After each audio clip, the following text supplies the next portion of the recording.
Amesema hayo wakati wa ziara ya serikali ya wanafunzi kutoka Chuo cha Sheria na Utafiti Zanzibar kuwatembelea na kuwapelekea msaada wa fedha taslimu watoto mayatima. Amesema ujio wao umeleta tabasamu na matumaini mapya kwa watoto hao, huku ukichangia kuwafanya wajione kuwa ni sehemu ya jamii kama watoto wengine. Tumefurahi kuja kututembelea leo na kutuletea msaada na kuwapa watoto wetu elimu juu ya mswada wa sheria. Tunawaomba wadau mbalimbali kutoka jumuiya na taasisi mbalimbali waje hapa kuwatembelea watoto, waje kuwapa elimu mbalimbali ya juu ya stadi za maisha, juu ya elimu yoyote ambayo itaweza kuwafanya wasijisikie wanyonge, wajisikie kama watu wengine katika hii jamii. Kwa upande wao, viongozi wa serikali ya Chuo cha Sheria na Mafunzo ya Utafiti Zanzibar wamesema ziara yao katika kituo cha kulelea watoto yatima wenye mahitaji maalum inalenga kuonyesha upendo na mshikamano baina yao na jamii, huku wakisisitiza kuwa kila hatua ndogo ya msaada inaweza kubadilisha maisha yao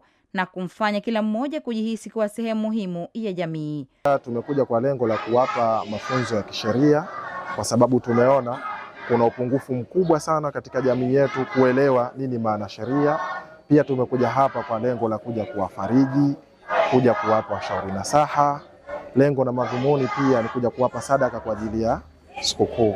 Kitengo cha msaada wa kisheria kimekuja katika kituo hichi cha kulelea watoto yatima kwa lengo cha kuwafahamisha zile haki zao, kwa sababu sidhani kwamba wote wanajua haki zao.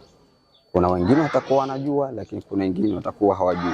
Sasa nani mwenye huo wajibu wa kueleza hii haki yako hii haki yako hii? Sio mwingine isipokuwa ni sisi ambao tumejitolea kwa hilo. Asha Hassan, ZBC.